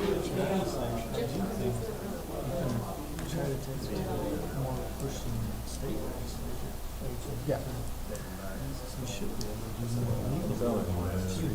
I know some of them don't want to be hurt. I get it. Yeah. I talk to them. I get it. It's just like it's. We should be able to do something legal. There's some homeless that. They want to live that other way. homes They- that You are can't breaking be the here. law, and it's not the same. Yeah. I didn't want to say anything, but that group that she was The talking guy I about. give my cans to, I give Some him a of bag them every time I say, pick up poison the garbage. in the Don't be rude, neighborhood, 'cause you're making in everybody the else township. Yeah. And then what, like, I forgot the old. Like the building. Elaine? They put Elaine? poisoned on that, on 12 there, Or, the house back up, and they poisoned her granddaughter's daughter. They can't find, they haven't been able to find who, they know that it was some of them. And the vet had to put the dog down, and like, like I'm saying, you have that, then you have that. All right. And it's summer this year. Just for the record, once again, we will now call to order the meeting of the Sturgis Housing Development Corporation. Mr. Rhodes, will you do the roll call, please? Sure. All right. Director Burr. Yes. Director Boring. Here. Director Wiki. Yep. Director Smith. Yes. Director Harrington. Yes. Director Abs. Yes. Director Miller. Here. Director Mullins. Present. Director Perez. Here. And President Cook. Here, thank you. First and only order of business today is purchase agreement amendment. This is an amendment to the real estate purchase agreement that we signed with Electric City ESS. That's for the battery storage project. As I mentioned in the notes on this, originally that sale was to be closed on by December 31st, 2025. We are amending that date to July 1st, 2026. This is due to delays really on both ends of the project. So one, our substation and getting that, all the parts ordered and getting stuff developed, but then also finalization of their USDA loan. So looking to move that date out works for us because it means we're not trying to get back property if something falls apart in the meantime. Fairly simple amendment, but happy to answer any questions or take a motion on the purchase agreement.